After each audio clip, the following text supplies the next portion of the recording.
Assalamualaikum warahmatullahi wabarakatuh. Sebelumnya perkenalkan, nama saya Siti Maufiro dengan NPM 2102110041 dari kelas akuntansi 21. Nah, langsung saja kita melakukan pengujian terhadap skripsi yang berjudul Pengaruh Pemanfaatan Teknologi Informasi, Penerapan Sistem Informasi Akuntansi dan Pemahaman Akuntansi terhadap Kualitas Laporan Keuangan pada UPT Industri Kulit dan Produksi Kulit Magetan. Kita persiapkan dulu tabulasi datanya. Di sini sudah siap ada di Excel. Kemudian kita buka SPS-nya dulu, aplikasi SPS-nya untuk melakukan pengujian. Nah, di sini di pojok bawah ada data view dan juga variable view.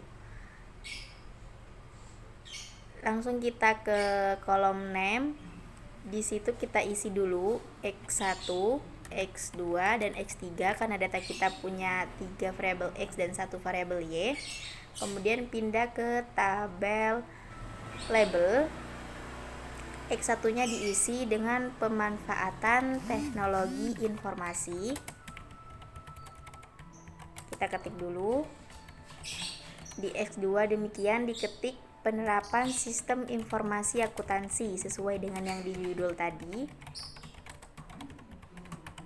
Di X3 kita ketik pemahaman akuntansi. Yang terakhir terhadap Y, yaitu Y-nya kualitas laporan keuangan. Kalau sudah selesai, kita pindah ke label measure. Di sini dirubah ke scale semua.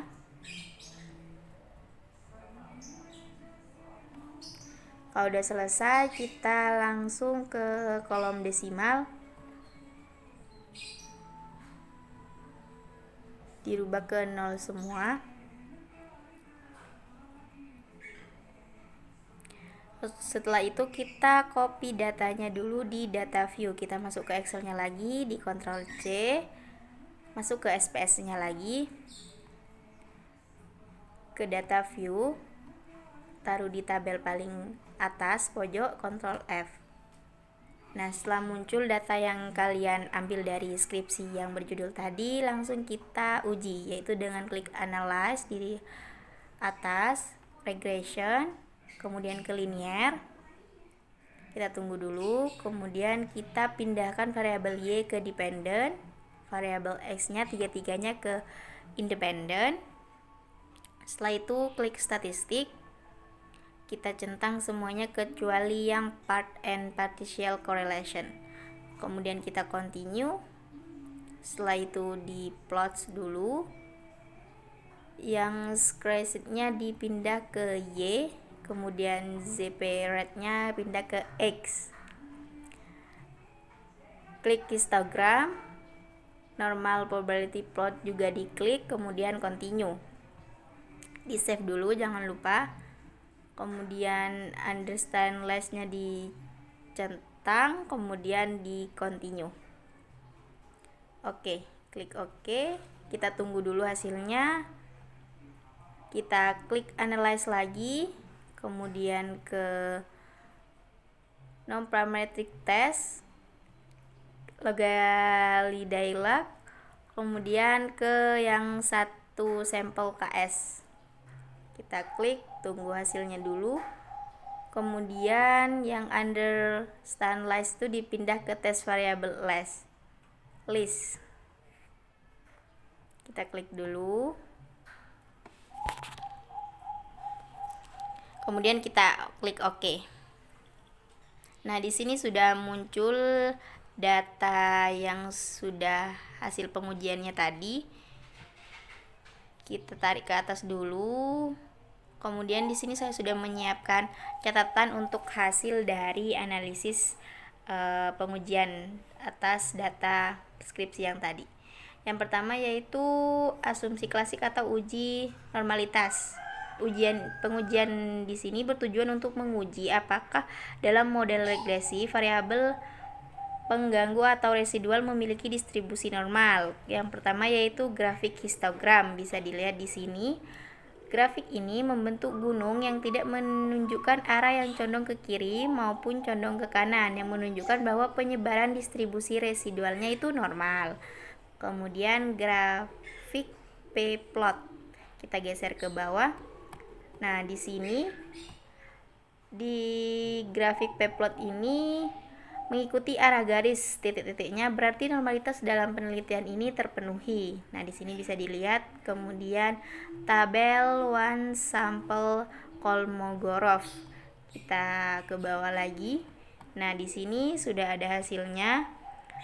Kemudian jika nilai signifikansi lebih kecil dari 0,05, maka data residual terdistribusi tidak normal. Namun jika nilai signifikansi lebih besar dari 0,5, maka data terdistribusi normal. Di data ini hasilnya yaitu 0,200, jadi lebih besar dari 0,05. Jadi data residual terdistribusi normal ya. Lanjut ke pengujian selanjutnya, yaitu uji multikolinearitas. Bertujuan untuk mengetahui apakah regresi ditemukan adanya kolerasi antara variabel independen yang satu dengan yang lainnya. Syarat nilai toleransinya lebih besar dari 0,10 dan nilai VIF-nya lebih kecil dari 10.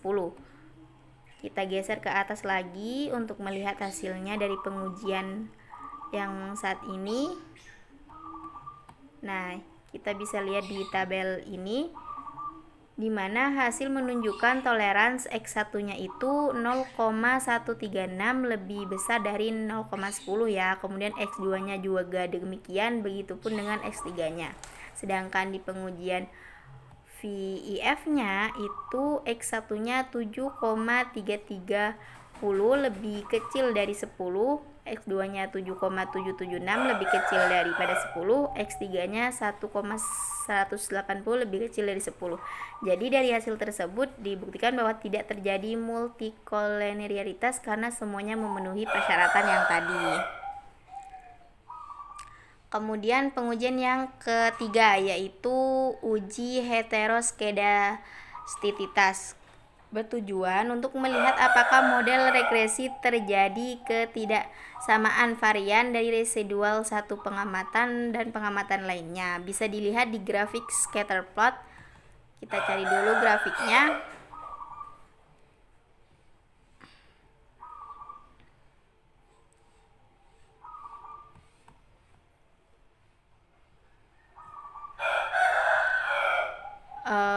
Di sini jika titik-titiknya menggumpal atau membentuk suatu pola, maka telah terjadi heteroskedastisitas. Namun jika titik-titiknya menyebar, berarti tidak terjadi heteroskedastisitas. Di sini titik-titiknya menyebar ya, tidak menggumpal, jadi tidak terjadi heteroskedastisitas.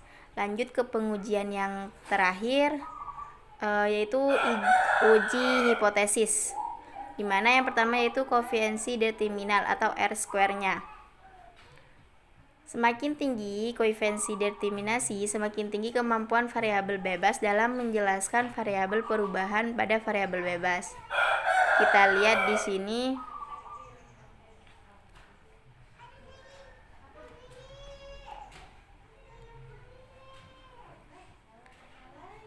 Nah, hasilnya nilai adjustus R-square-nya sama dengan 0,110. Artinya besar pengaruh yang diberikan variabel X terhadap Y adalah 15%. Lanjut ke uji T. Untuk menguji apakah regresi variabel X secara parsial memiliki pengaruh pada variabel Y. Syaratnya nilai signifikansinya harus lebih kecil dari 0,05. Dimana di sini dari hasil pengujian signifikan X1-nya itu sama dengan 0,554, yaitu lebih besar daripada 0,05. Jadi tidak berpengaruh atau ditolak. Begitupun dengan X2 sama X3-nya, bisa dilihat ya. Lanjut ke pengujian selanjutnya, yaitu uji F, untuk menguji apakah variabel-variabel X secara bersama-sama atau simultan berpengaruh signifikan terhadap Y.